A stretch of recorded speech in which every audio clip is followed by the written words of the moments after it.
What's good, everybody? It's your boy, O'Shea Duke Jackson, back at it again with another episode of The Celebrity Junk. Tmari, as you know, has this reality show called The Next Act, which largely, in my honest opinion, is based on her former marriage to Cory Hardrict. And again, Cory Hardrict, from what I can understand, he's a great guy. He's a respectable guy, a Christian guy. And for whatever the reasons are, it didn't work out. He never talks about it. She never talks about it. But continuously on the show, she always throws little subtle shots at the guy, despite the fact that he's being a class act. And the more that this goes on, despite Tmari never calling him out directly, there is a lot of trashiness to the way she behaves. And this incident I'm gonna talk about takes the cake. Okay, there is a scene that's going viral on her show where she's going to the jewelry or the jeweler, and well, let's check it out. As you can see, she's taking off this ring, and what she would like to do is to melt the ring and let the kids do something with it. And this is what is so interesting to me with, I don't know, a lot of the ladies out there, and that means that in many women's opinion is that the family starts with the children. And that's what we're kind of being taught about. Most ladies are like, well, listen, you know, the man can kind of go, the kids are mine. And yes, the kids are yours and you did have them. And I understand that relationships can come and go. But it's like, you know, hey, as long as it's for my kids, as long as that's what it is, then everything is okay. I have a big problem with this mentality, with this mindset, because in my opinion, while kids are important, that ain't how you got those kids. You got those kids being together and having the man.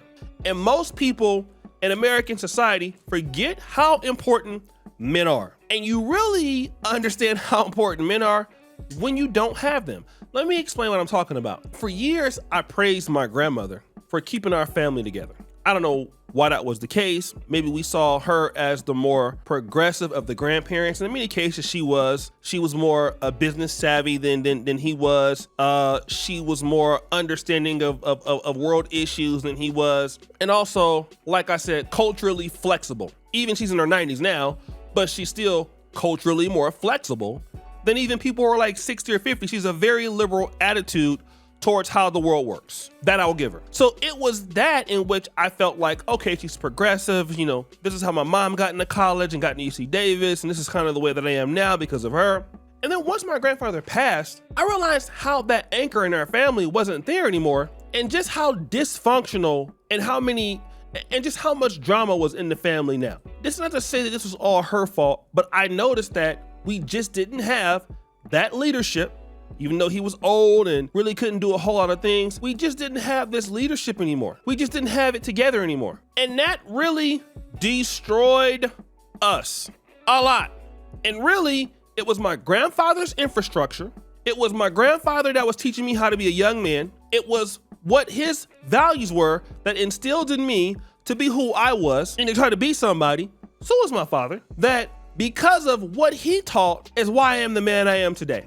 And it was really that discipline, getting up in the morning, taking care of your family, you know, telling you things like, hey, you know, when you walk with a woman, she goes on the inside, you go on the outside.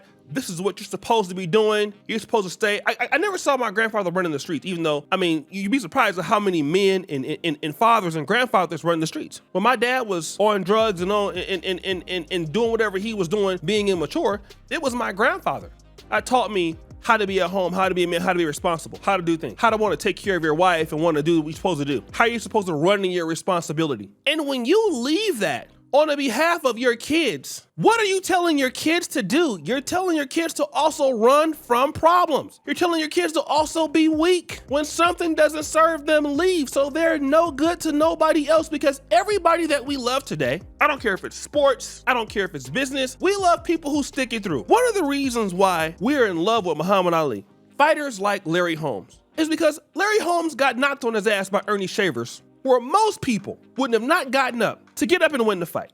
Larry Holmes got hit with that liver shot or that body shot by Jerry Cooney in round 2 or 3 in 1981 or 1983 and continued on to win the fight. We like to see George Foreman and Ali and talk about how he was supposed to lose that fight and find a way to win.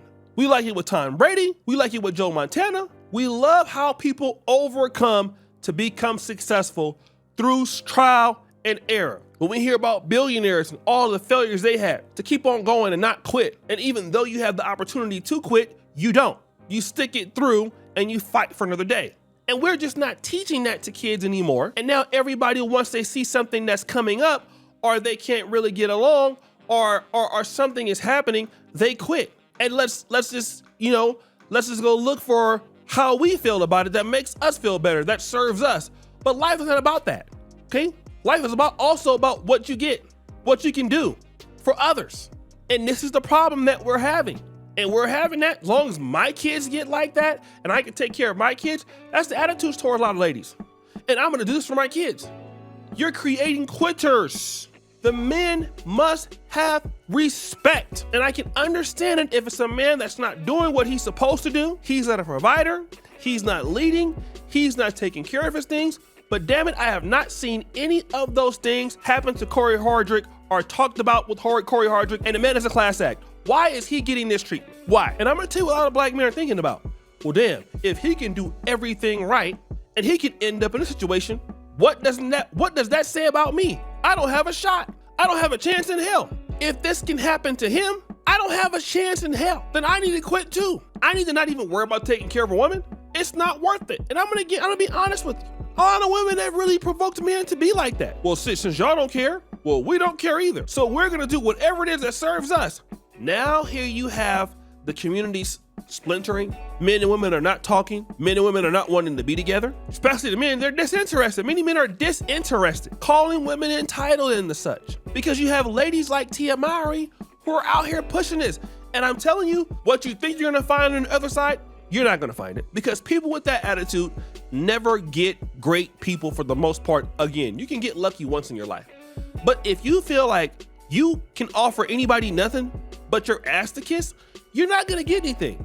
But I can guarantee you, Cory Hardrict, when he steps out with a new chick, it'll be all over. Nobody's touching Tmari, and I'm sorry. If that's what she's gonna teach her kids, and if they're gonna to learn like she's teaching them, good luck. It's the wrong way to behave. Stop terrorizing this guy. The guy got you the wedding ring. You wanna melt it and turn it into something to give to your kids. You're giving to your kids all the time. You don't see this guy doing it. Jesus Christ. So guys, what do you think? It's your boy, Trader Jackson. Back at it again with another episode of The Celebrity John. Producer for all of you, do scare the bell. We're out.